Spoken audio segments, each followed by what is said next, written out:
Hello, everyone. Hope you are well on this Monday night. Ran across an interesting story the other day, and it was about a sunken ship from the Roman area. It was a old Roman ship that was discovered here just recently by divers. This ship was from 2,000 years ago, an old Roman ship that it sunk off the coast of Croatia.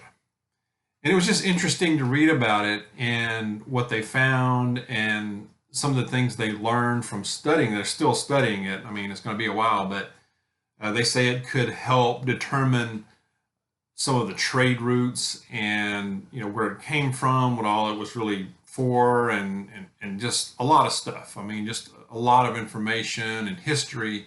And I love this kind of stuff.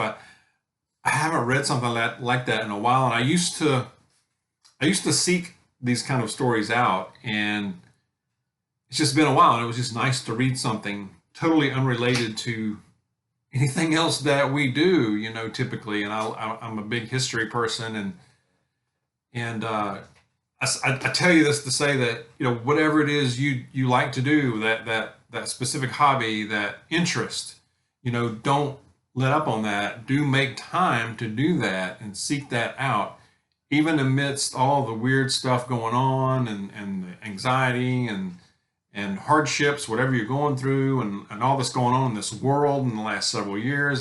When I read the story, I realized, I sat back and I'm like, I used to do a lot of this kind of reading, and I just haven't, and I miss it. So I'm going to start back on that kind of thing. And so I encourage you to do something similar. It may not be about old ships that sank, old Roman era, but whatever it is, keep doing it. Okay. It's been now almost a week. It's been almost 7 days since Election Day, since the polls closed, and we still are told that we do not know who controls the House of Representatives or who will control the House of Representatives. Are we surprised at that? I guess we shouldn't be. I wonder how it's going to turn out. I have an idea. I'll give you one guess. I'm going to leave it at that. I read where Amazon is laying off over 10,000 employees. That's not a small number.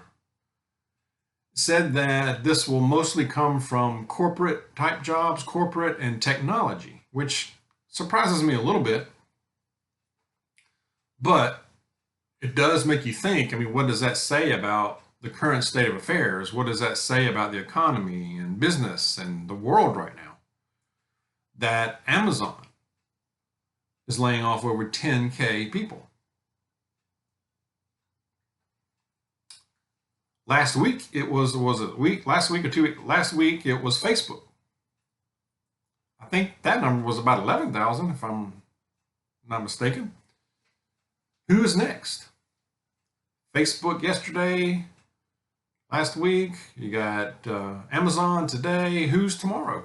Who's the next day? Who's the next week? Who's the next month? I think there's going to be many to follow, unfortunately. I don't want to see anybody lose a job, but it's going to happen. It's going to happen a lot. And if you're working, you need to make a plan B, a plan C, and keep working at that job, and especially for something you enjoy, and you plan on being there a while, of course. Speaking of Amazon, to stay with that for a little bit, that CEO, Jeff Bezos, he came out and said some stuff. He said he warns Americans that we should prepare for the worst as a recession looms. I don't know where he's been, but it's here. The recession's been here, man. I don't know where you've been. And he also advises people to stockpile cash in case there is a devastating downturn. What does he know that we don't? Maybe nothing. Maybe nothing. But maybe he does know something we don't. Such strong words all of a sudden about the economy from him. You know,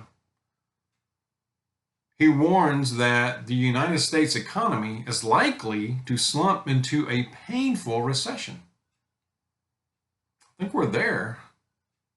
I think it's likely it could go into hyperinflation and or a depression. Possible. You know. He said, it's time to batten down the hatches. Well, no kidding, man. We know that. I think a lot of us have been doing that or in the process of it or about to. I know Ms. Dog and I were at the grocery, went to a few stores over the past weekend to stock up, to top off preps, kind of fill some holes in our preps. And two things I will tell you. The stores are full, and I think that a lot of that, you know, it could be the holidays coming up. But we just stood there in amazement and shock and awe about the receipt that we got and paying for it. You know, the prices. I mean, just utter amazement. It really is. Now, with that said, I will tell you, Aldi is running some pretty good deals on some things. Turkeys and I guess like some holiday food and you know they've got some pretty good deals going. Walmart, somewhat. We went to Kroger. Well, we got some things. I mean, we filled some holes on other things, you know, that it cost us a bit, but you know, just trying to keep prepared. Trying to keep prepared. Speaking of preparedness, I had several comments in my last video that were to the effect of, well, why prepare? Because when it all falls apart, you're going to get it stolen from you anyway. You're going to get, you know, the government's going to take it. You know, why are you doing this? I ain't doing this. I've given up. Okay, give up. Well, you know. However, and I commented back on those, but I just want to emphasize that preparing, and when we talk about it, maybe we don't talk about it enough, but preparing is more than just stockpiling stuff. It's skills, it's knowledge, it's experience. What experience do you bring? What knowledge do you have? What skills do you have? Can you hunt? Can you fish? Can you sew something together? Can you make clothes? Can you cook? You know, can you can you build something? Are you a welder? You know, what skill do you have? What experience do you have? Do you have interpersonal skills? Do you have problem solving skills, talking with people? You know, what kind of critical thinking skills do you have? What kind of mental toughness do you have? Those are huge things. That's maybe more important than just stockpiling stuff. So think about those kind of things. I mean, I know we get tied up in the beans and the rice and the honey and the, you know, the beans, bullets, and Band-Aids. You know, water. Yeah, I get that. But it's a lot more to it than that. Okay. So I just wanted to point that out. Share your thoughts on that. I do have an awesome passage here, of course. So get to that here. I think it's pretty relevant. There's a lot in the Bible that's relevant these days, though, right? I mean, it's amazing. Okay, this is from Psalm chapter 27, verse 5. Says, "For in the day of trouble, he will keep me safe in his dwelling. He will hide me in the shelter of his sacred tent and set me high upon a rock." Amen. Got a lot of trouble coming, don't we? We got trouble already here, and we got trouble coming in various forms on multiple levels. And sometimes that can cause us a lot of anxiety. However, stay focused on Jesus and know that he has us. You know, we may have to endure some hardships. We may have to endure being this uncomfortable. We may have to endure worse than that. We may not. And that is anxiety producing, and he knows that. However, he does have us. He has our back, and he will provide. He is faithful.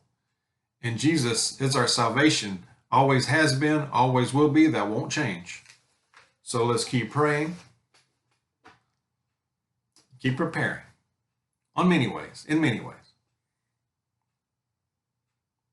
Take care of yourselves. Be aware. God bless you. I will see you soon.